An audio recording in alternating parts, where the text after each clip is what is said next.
Unidad 1. Conceptos de salud y enfermedad. La señora Sora, de 85 años de edad, nació durante la Gran Depresión. Es viuda y, en fecha reciente, se mudó a vivir con su hija ya que su pensión no era suficiente para que mantuviera su propia casa. Se presenta con dolor de espalda, al que describe como un hormigueo y ardor en el lado izquierdo de mi espalda justo arriba de la cintura. Su molestia empezó hace 2 días y creyó que desaparecería. Sin embargo, ha aumentado en intensidad y esta mañana observó un exantema sobre la región dolorosa. Su hija sospecha que la visión de su madre ha disminuido, porque ha sufrido unas cuantas caídas recientes por las noches. La hija está preocupada también acerca de la pérdida de audición y de apetito, así como por la creciente fatiga de su madre. La hija añade que su mamá estuvo hospitalizada hace 4 meses y que presentó confusión importante durante el curso de la enfermedad. Los signos vitales de la señora Sara están dentro de los límites normales: presión arterial igual a 122/68 de milímetro Hg, pulso igual a 77, frecuencia respiratoria igual a 1,4 PORMINUTE, y temperatura igual a 37 grados Celsius. La exploración física del exantema en la espalda de la señora Sara revela pápulas vesiculares agrupadas sobre el dermatoma T7 del lado izquierdo. Se percibe molestia con la palpación ligera. En el interrogatorio, la señora Sara dice: sí, tuve varicela cuando estaba en primer grado. El exantema se diagnostica como virus de varicela zoster VVZ. El caso de la señora Sara se analiza con más detalle en el capítulo 3 junto con las otras inquietudes de su hija. Conceptos de salud y enfermedad. 1. Sheila C. Grossman. Conceptos de salud y enfermedad. Salud. Enfermedad. Etiología. Patogénesis. Morfología e histología. Manifestaciones clínicas. Diagnóstico. Curso clínico. Salud y enfermedad en poblaciones. Epidemiología y patrones de enfermedad. Incidencia y prevalencia. Morbilidad y mortalidad. Determinación de los factores de riesgo. Estudios transversales y de casos y controles. Estudios de cohorte. Evolución natural de la enfermedad. Prevención de la enfermedad. Práctica basada en la evidencia y directrices para la práctica. El término fisiopatología, que constituye el eje de este libro, se define como la fisiología de la salud alterada. El término combina las palabras fisiología y patología. La patología, del griego patos, que significa enfermedad, se ocupa del estudio de los cambios estructurales y funcionales en las células, tejidos y órganos del cuerpo que causan o son causados por una enfermedad. La fisiología se ocupa de las funciones del cuerpo humano. Por lo tanto, la fisiopatología estudia no solo los cambios de los órganos que ocurren con la enfermedad, sino también los efectos que estos cambios tienen sobre la función corporal total. Figura 1.1. Ejemplos como la atrofia cerebral, figura 1.1a, y la hipertrofia del miocardio, figura 1.1b, ilustran los cambios fisiopatológicos por un accidente cerebrovascular debido a hipertensión de larga duración no tratada y la forma en que esto impacta al miocardio.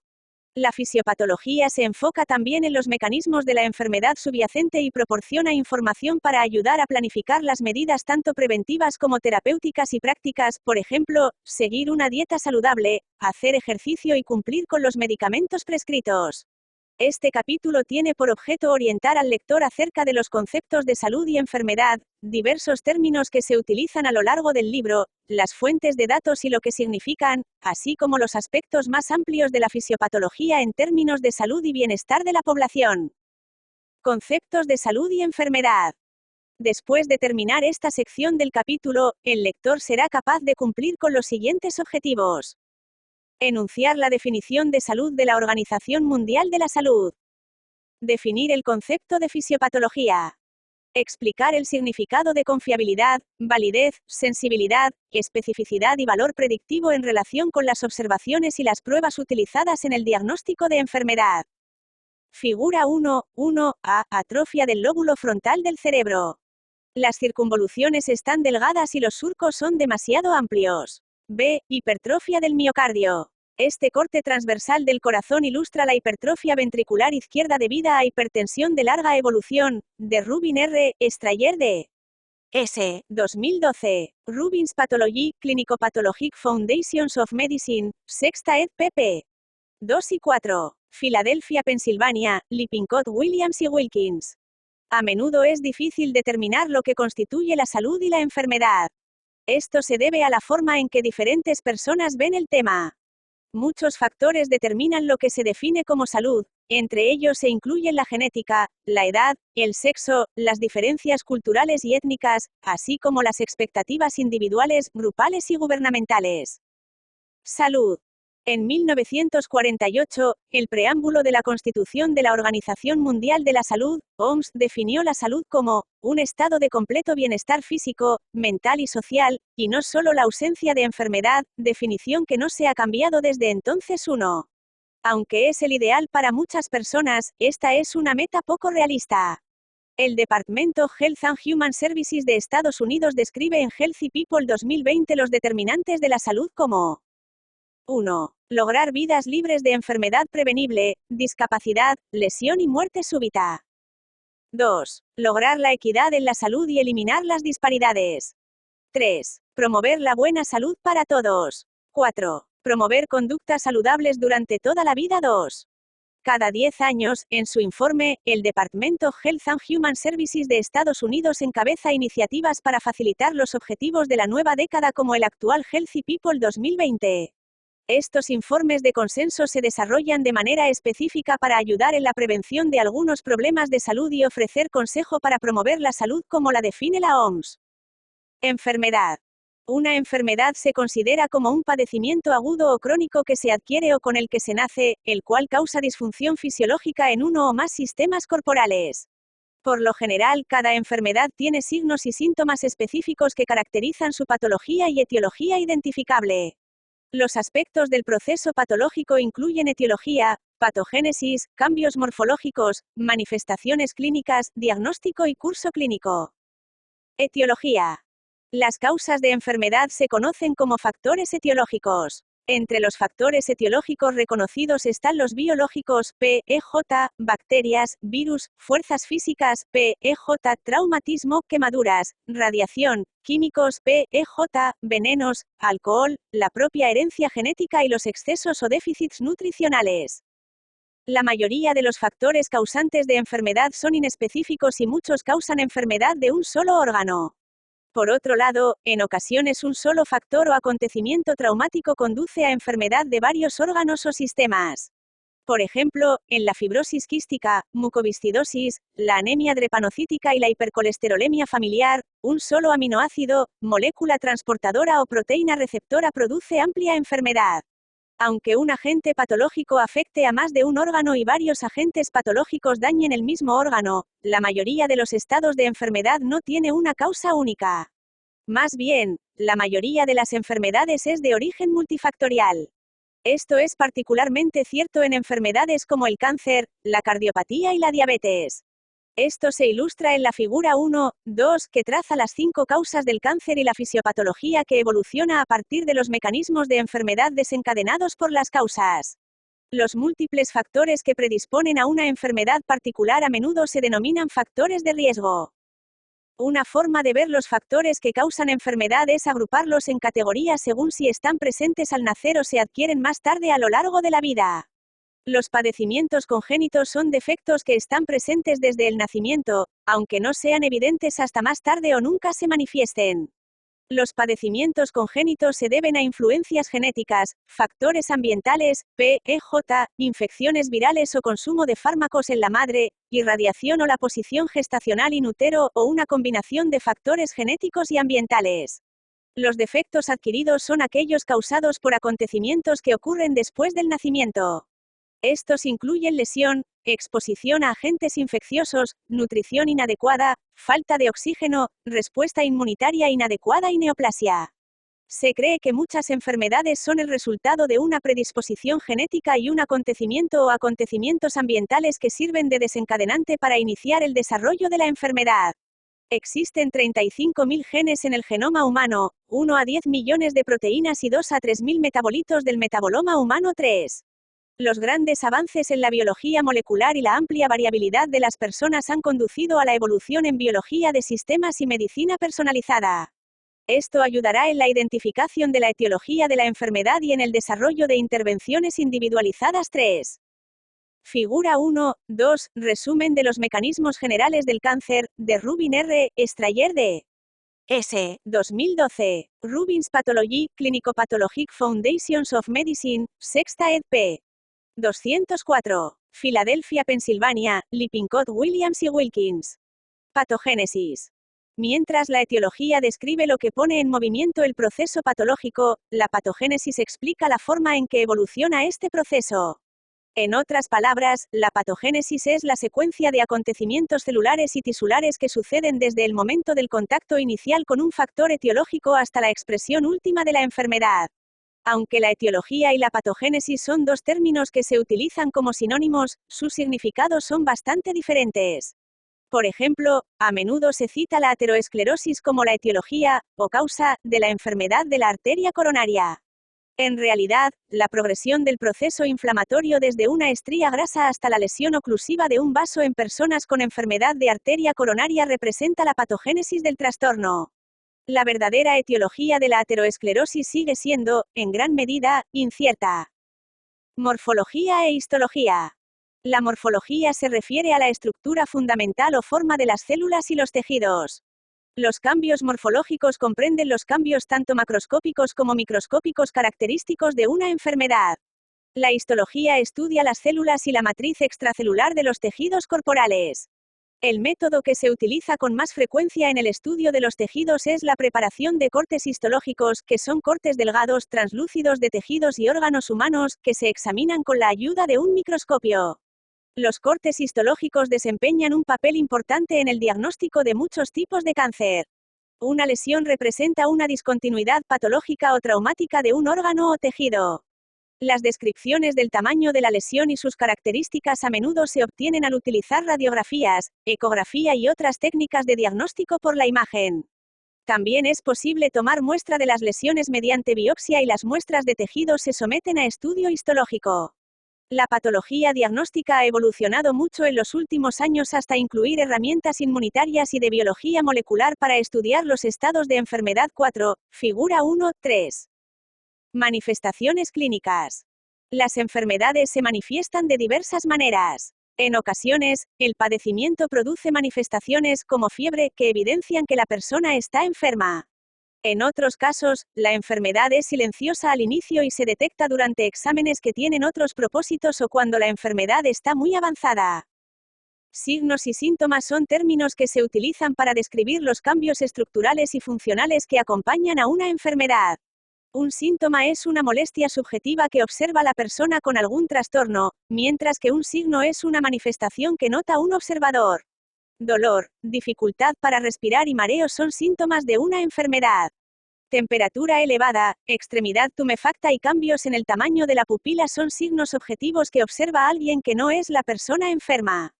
Los signos y síntomas están relacionados con el trastorno primario o, en ocasiones, representan el intento del cuerpo de compensar una función alterada causada por el estado de enfermedad. Muchos estados patológicos no se observan de forma directa. Por ejemplo, no es posible ver que una persona presenta una hemorragia interna o que tiene una disminución del intercambio gaseoso pulmonar. En su lugar, lo que es posible observar es el intento del cuerpo de compensar los cambios en la función ocasionados por la enfermedad, como la taquicardia que acompaña al sangrado o el aumento de la frecuencia respiratoria que ocurre en la neumonía.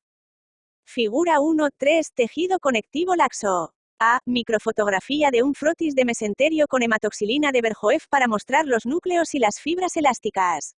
Las fibras elásticas aparecen como filamentos largos, delgados y ramificados sin un principio o final discernible, de color negro azuloso. Las fibras de colágeno aparecen como perfiles rectos, largos teñidos de color naranja, considerablemente más gruesos que las fibras elásticas. Están presentes también los núcleos de otros tipos de células, P, EJ, linfocitos, células plasmáticas y macrófagos, pero no se identifican con facilidad. B. Diagrama esquemático que ilustra los componentes del tejido conectivo laxo. Obsérvese la relación de diferentes tipos de células con la matriz extracelular circundante, la cual contiene vasos sanguíneos y diferentes tipos de fibras de Ross M. H. Paulina W. 2011. Histology, a Text and Atlas with Correlated Cell and Molecular Biology, Sexta ed. p. 159. Filadelfia, Pensilvania, Lippincott, Williams y Wilkins. Un síndrome es un conjunto de signos y síntomas (PEJ), síndrome de fatiga crónica, que son característicos de un estado patológico específico. Las complicaciones son posibles extensiones adversas de una enfermedad o el resultado del tratamiento. Las secuelas son lesiones o disfunciones que siguen a o son causados por una enfermedad. Diagnóstico. Un diagnóstico es la designación de la naturaleza o la causa de un problema de salud, PEJ, neumonía bacteriana o accidente cerebrovascular hemorrágico. El proceso diagnóstico requiere de una historia clínica minuciosa, una exploración física, EF, y las pruebas diagnósticas. La EF se realiza para observar en busca de signos de estructura o función corporal alterados. Las pruebas diagnósticas se ordenan para comprobar lo que se piensa que es el problema. Se realizan también para determinar otros posibles problemas de salud que no se obtuvieron a partir de la historia clínica y la EF, pero que es posible que estén presentes dados los signos y síntomas identificados. El desarrollo de un diagnóstico implica analizar posibilidades en competencia y seleccionar la más probable de entre los padecimientos que podrían ser los responsables de la presentación clínica de una persona. La probabilidad clínica de una enfermedad dada en una persona de determinada edad, sexo, procedencia étnica, estilo de vida, fondo genético y localización geográfica a menudo ayuda para llegar al diagnóstico de presunción. Las pruebas de laboratorio y de imagen se utilizan para confirmar el diagnóstico. Un factor importante cuando se interpretan los resultados de una prueba diagnóstica es la determinación de si son normales o anómalos. Está la biometría hemática por arriba de lo normal, dentro del rango normal o por debajo de este. Lo que se denomina valor normal para una prueba de laboratorio se establece estadísticamente a partir de los resultados de la prueba obtenidos de una muestra seleccionada de personas. Un valor normal representa los resultados de la prueba que caen dentro de la curva de campana o la distribución del 95%. Así, las concentraciones normales de sodio sérico, 136-145 mEq/L, representan la concentración sérica media para la población de referencia más menos 2 desviaciones estándar. El valor normal de algunas pruebas de laboratorio se ajusta al sexo, otras enfermedades concurrentes o la edad. Por ejemplo, el rango normal de la hemoglobina para las mujeres es de 12,0 gramos, DLA 16,0 gramos, DLI para los varones 14,0 gramos, DLA 17,4 gramos, DL5.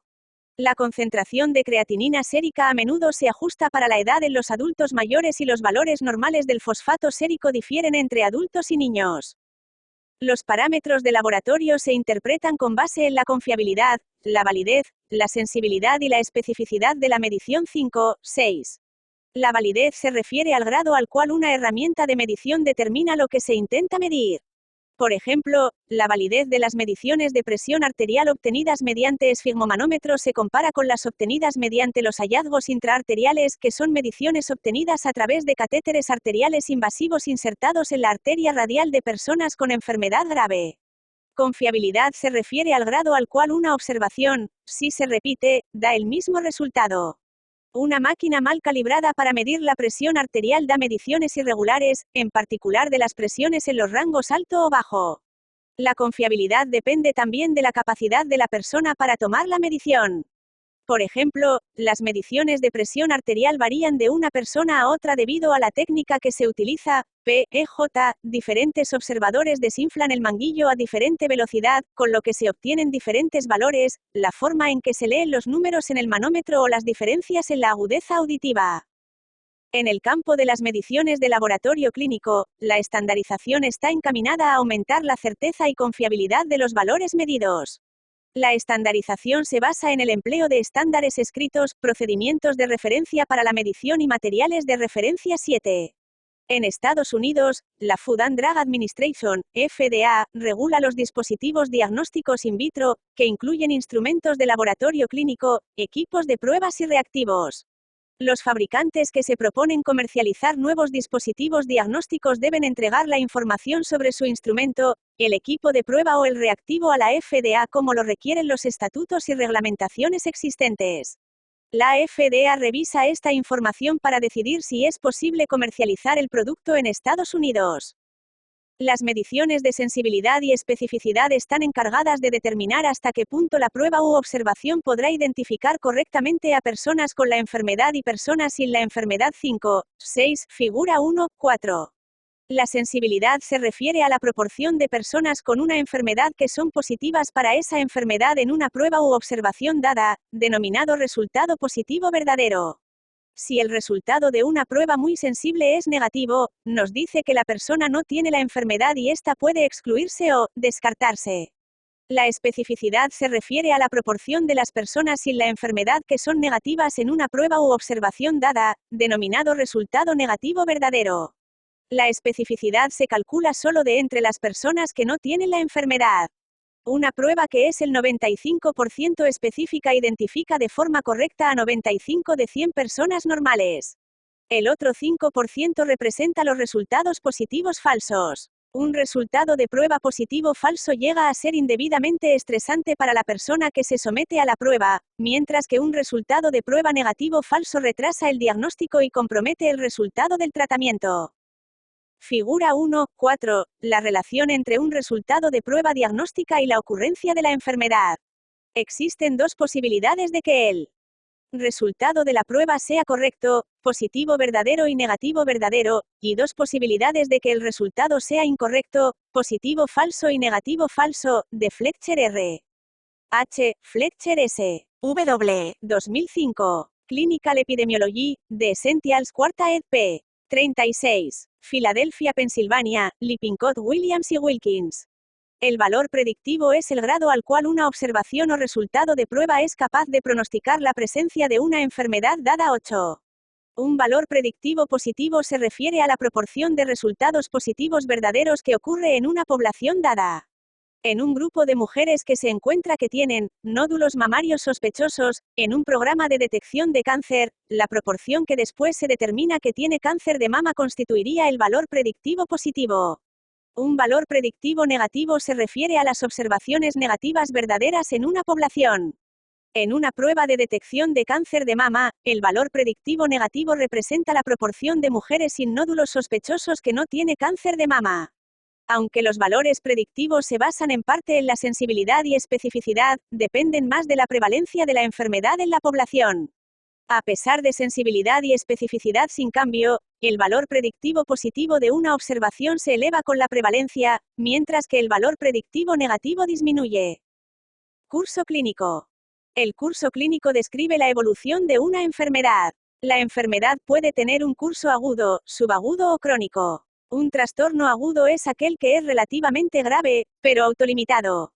La enfermedad crónica implica un proceso continuo y prolongado, en ocasiones tiene un curso continuo o es posible que presente exacerbaciones, agravamiento de los síntomas y la gravedad de la enfermedad, y remisiones, un período durante el cual existe una disminución en la gravedad de los síntomas. La enfermedad subaguda es intermedia o se encuentra entre la aguda y la crónica. No es tan grave como una enfermedad aguda ni tan prolongada como una enfermedad crónica. El espectro de gravedad de enfermedad para las enfermedades infecciosas como la hepatitis B va desde la infección preclínica hasta la infección crónica persistente. Durante la etapa preclínica, la enfermedad no es clínicamente evidente, pero está destinada a progresar hasta enfermedad clínica. Como en el caso de la hepatitis B, es posible transmitir un virus durante la etapa preclínica. La enfermedad subclínica no es clínicamente aparente y no está destinada a volverse clínicamente aparente. Se diagnostica mediante pruebas de anticuerpos o cultivos. La mayoría de los casos de tuberculosis no son clínicamente aparentes y la evidencia de su presencia se establece mediante pruebas cutáneas. La enfermedad clínica se manifiesta por signos y síntomas. Una enfermedad infecciosa crónica persistente permanece durante años, en ocasiones durante toda la vida. El estado de portador se refiere a una persona que alberga un organismo pero que no está infectado, como lo evidencia su respuesta a los anticuerpos o las manifestaciones clínicas. Esta persona es capaz de infectar a otros. El estado de portador en ocasiones tiene una duración limitada y en otras es crónico, con una duración de meses o años. En resumen, el término fisiopatología, que es el foco de este libro, se define como la fisiología de la salud alterada. Una enfermedad se define como cualquier desviación de o interrupción de la estructura o función normales de cualquier parte, órgano o sistema del cuerpo que se manifiesta por un conjunto característico de signos o síntomas, y cuya etiología, patología y pronóstico puede ser conocido o desconocido. Las causas de la enfermedad se conocen como factores etiológicos. La patogénesis describe la forma en que evoluciona el proceso patológico. La morfología se refiere a la estructura o forma de las células o tejidos. Los cambios morfológicos son cambios en la estructura o forma que son característicos de una enfermedad. Una enfermedad se manifiesta de diferentes maneras. Un síntoma es una molestia subjetiva, como dolor o mareo, mientras que un signo es una manifestación observable, como una temperatura elevada o una garganta enrojecida y adolorida. Un síndrome es un conjunto de signos y síntomas que son característicos de un estado patológico específico. Un diagnóstico es la designación en cuanto a la naturaleza y causa de un problema de salud. Los médicos necesitan realizar historias clínicas completas y EF, así como comprobar sus hallazgos con pruebas diagnósticas que incluyen pruebas de laboratorio, pruebas de imagen, PEJ, tomografía computarizada, TC, y otras pruebas. El valor de muchas pruebas diagnósticas se basa en su confiabilidad y validez, así como su sensibilidad y especificidad. Tener una comprensión completa de la fisiopatología ayudará al médico a identificar mejor los problemas durante la historia clínica y la EF, así como a utilizar los datos de laboratorio para una comprobación posterior. 7.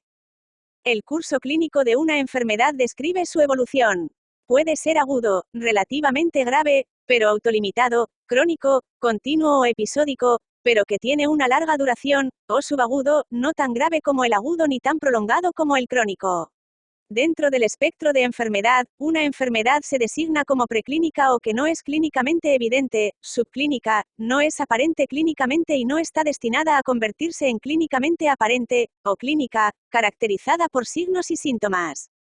Salud y enfermedad en poblaciones. Después de terminar esta sección del capítulo, el lector será capaz de cumplir con los siguientes objetivos.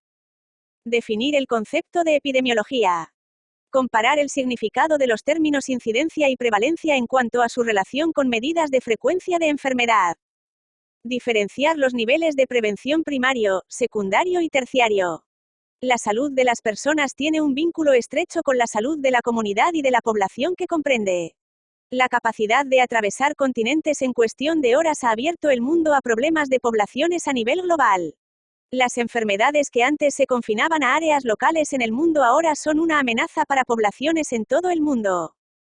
Conforme avanza el siglo XXI, se nos recuerda continuamente que el sistema de atención médica y los servicios que proporciona están enfocados a poblaciones particulares.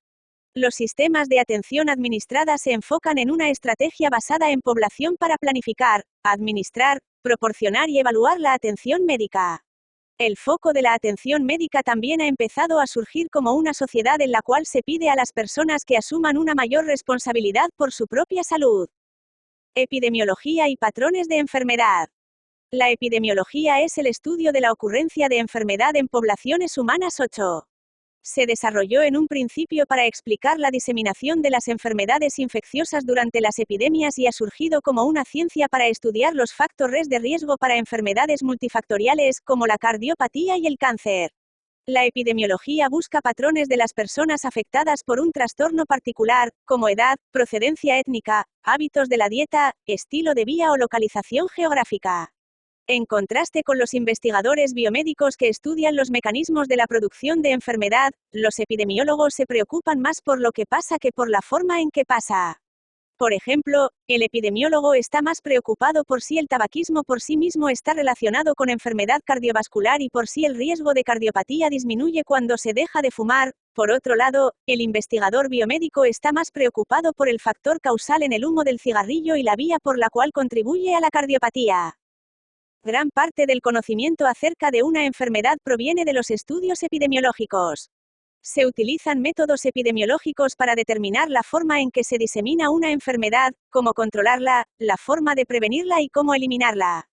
Los estudios epidemiológicos también se utilizan para estudiar la evolución natural de la enfermedad, evaluar nuevas estrategias preventivas y de tratamiento, explorar el impacto de diferentes patrones de salud y atención médica, y pronosticar las necesidades futuras de atención médica. Como tal, los estudios epidemiológicos sirven de base para la toma de decisiones clínicas, la asignación de fondos para la atención médica y el desarrollo de políticas relacionadas con problemas de salud pública. Incidencia y prevalencia. Las mediciones de la frecuencia de enfermedad son un aspecto importante de la epidemiología.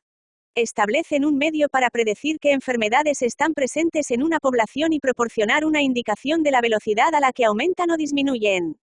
Un caso de enfermedad puede ser un caso existente o el número de episodios nuevos de una enfermedad particular que se diagnostica dentro de un período dado.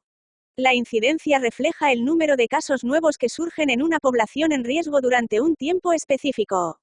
La población en riesgo se considera que son las personas sin la enfermedad pero que están en riesgo de desarrollarla. Se determina mediante la división del número de casos nuevos de una enfermedad entre la población en riesgo de desarrollarla durante el mismo periodo, PEJ, nuevos casos por 1000 o 100.000 personas en la población que está en riesgo.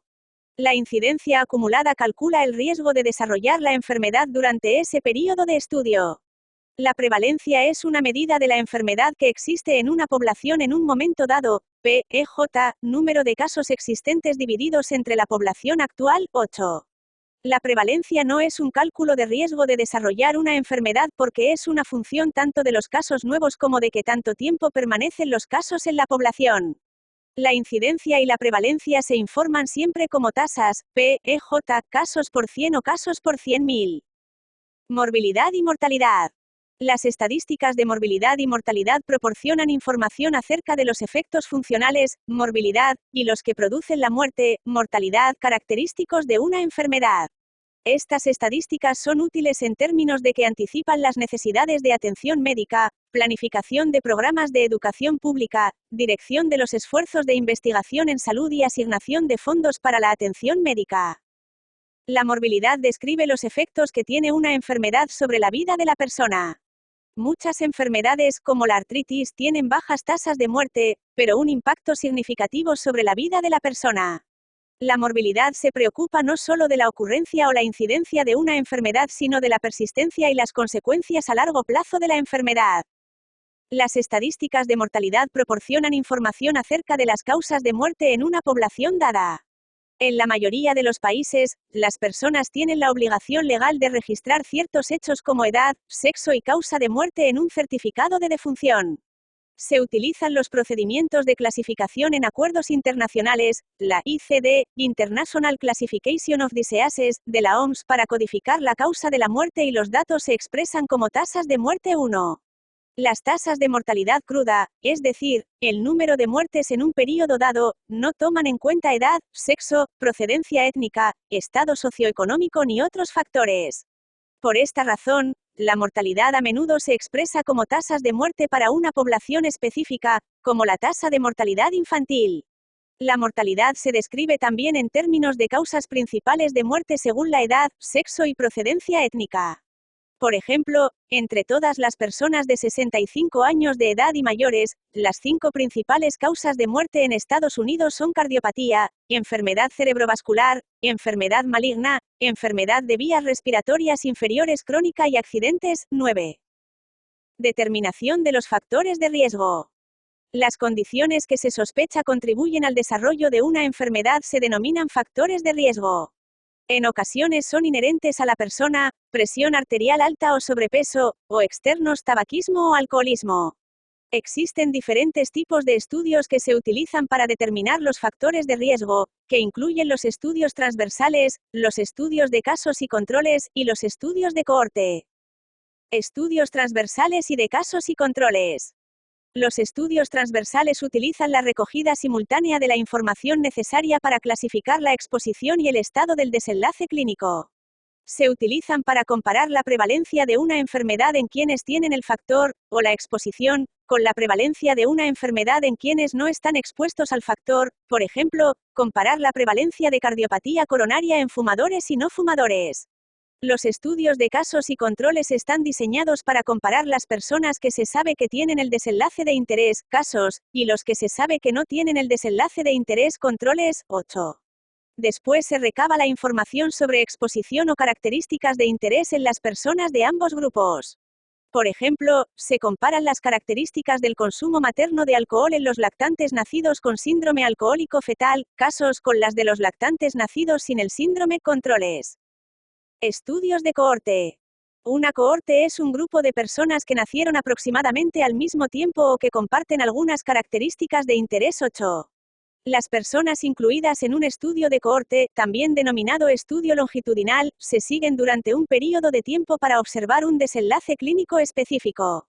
Una cohorte consiste de un grupo único de personas elegidas debido a que tienen o se han expuesto a los factores de riesgo sospechados.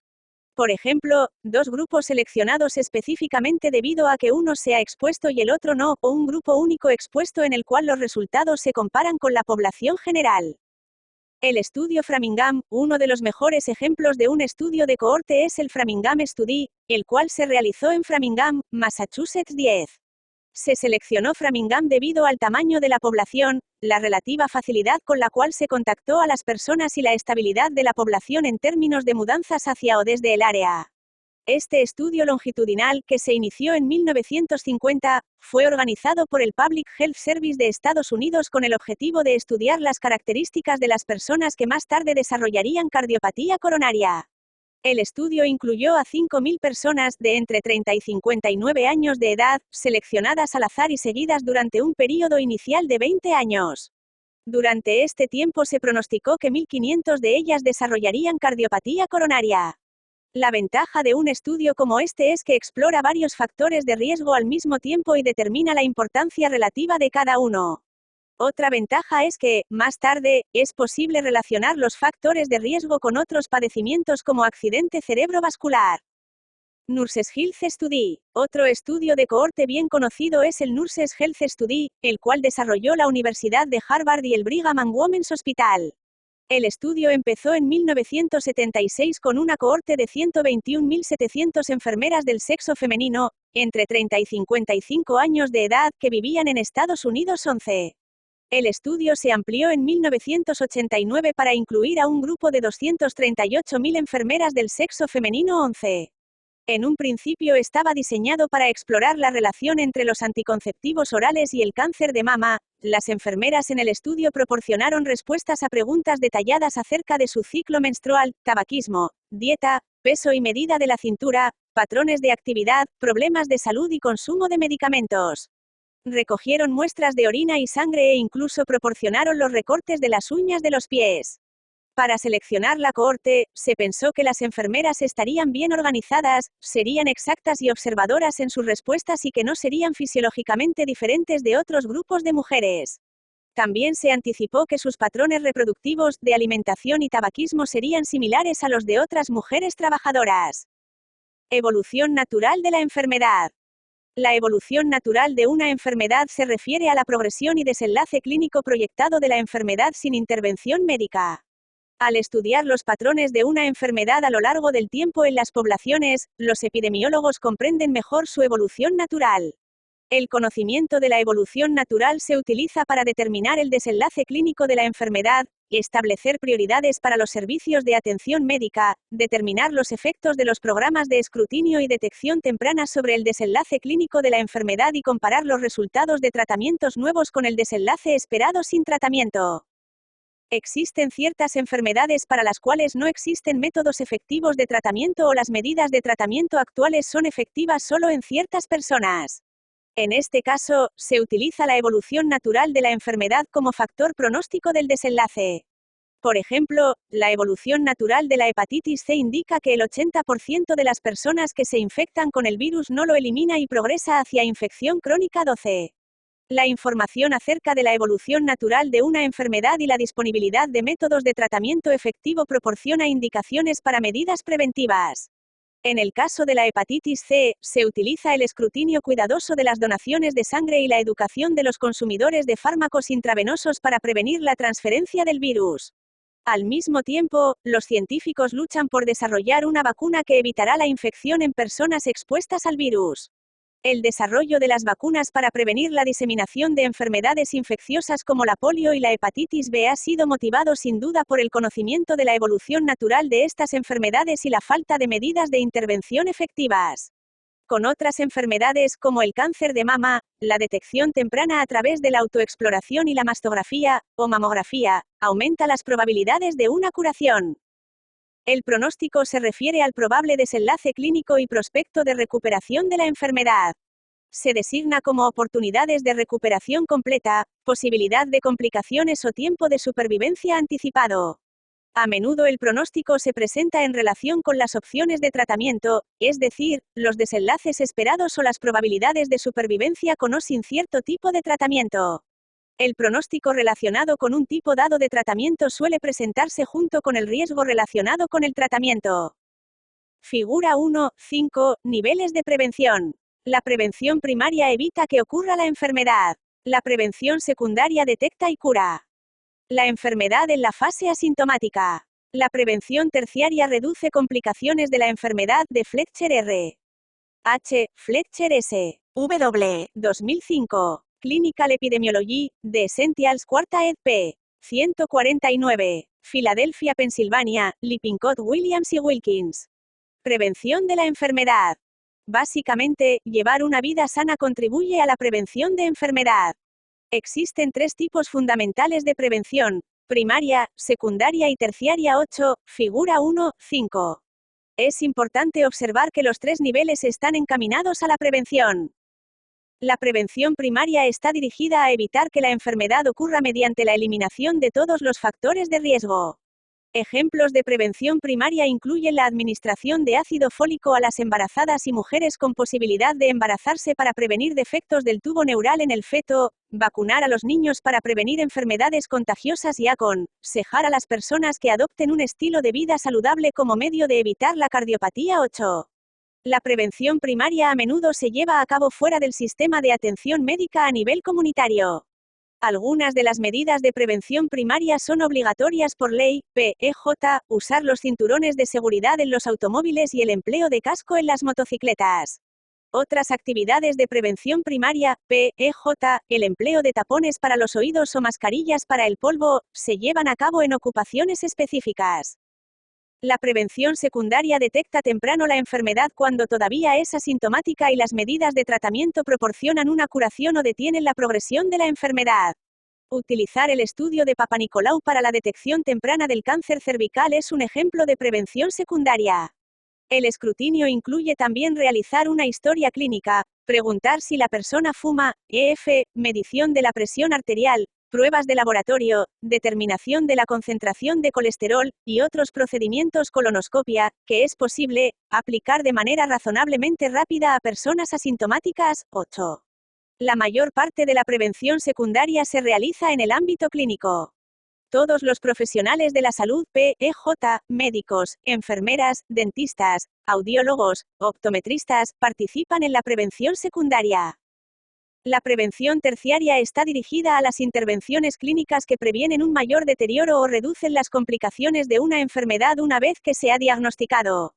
Un ejemplo es el consumo de fármacos adrenérgicos para reducir el riesgo de muerte en personas que han tenido un ataque cardíaco. Los límites de la prevención terciaria van más allá de tratar el problema con el cual se presenta la persona. En personas con diabetes, por ejemplo, la prevención terciaria requiere más que un buen control de la glucosa. Incluye también exámenes oftalmológicos regulares para la detección temprana de la retinopatía, educación para un buen cuidado de los pies y tratamiento para otros factores de riesgo cardiovascular como la hiperlipidemia. 8. Las medidas de prevención terciaria incluyen también acciones para limitar el deterioro físico y las consecuencias sociales de una enfermedad. La mayoría de los programas de prevención terciaria se localizan dentro de los sistemas de atención médica y comprenden los servicios de varios diferentes tipos de profesionales de la salud. Práctica basada en la evidencia y directrices para la práctica. La práctica basada en la evidencia y las directrices para la práctica basadas en la evidencia han ganado popularidad entre la comunidad médica, los practicantes de la salud pública, las organizaciones para el cuidado de la salud y el público como un medio para mejorar la calidad y la eficiencia de la atención médica. 13. Su desarrollo se debió, por lo menos en parte, a la enorme cantidad de información publicada acerca de las medidas diagnósticas y de tratamiento de diversas enfermedades, así como las demandas de una atención médica mejor y más rentable. La práctica basada en la evidencia se refiere a tomar decisiones en la atención médica basándose en datos científicos que hayan mostrado una forma específica de manejar una enfermedad, los síntomas y las molestias del paciente. La práctica basada en la evidencia estipula que los médicos no pueden practicar su profesión de acuerdo con solo su manera de hacerlo o según la forma en que siempre se hizo antes. La práctica basada en la evidencia se basa en la integración de la experiencia clínica individual del médico con la mejor evidencia clínica externa a partir de la investigación sistemática 13. El término experiencia clínica implica la capacidad y juicio que los médicos adquieren a través de la experiencia y la práctica clínica. La mejor evidencia clínica externa radica en la identificación de investigación clínicamente relevante, a menudo a partir de ciencias básicas, pero en especial de los estudios clínicos centrados en el paciente que se enfocan en la exactitud y precisión de las pruebas y métodos diagnósticos, y el poder de los indicadores de pronóstico y la efectividad y seguridad de los regímenes terapéuticos, de rehabilitación y preventivos. Las directrices para la práctica clínica son afirmaciones desarrolladas de manera sistemática con la intención de informar a los médicos y a las personas que toman las decisiones acerca de la atención médica para circunstancias clínicas específicas 6.13.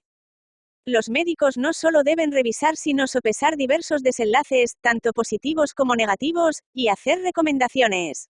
Las directrices son diferentes de las revisiones sistemáticas. En ocasiones toman la forma de algoritmos que son métodos paso a paso para resolver un problema, de directrices de la atención hechas por escrito o una combinación de ellos.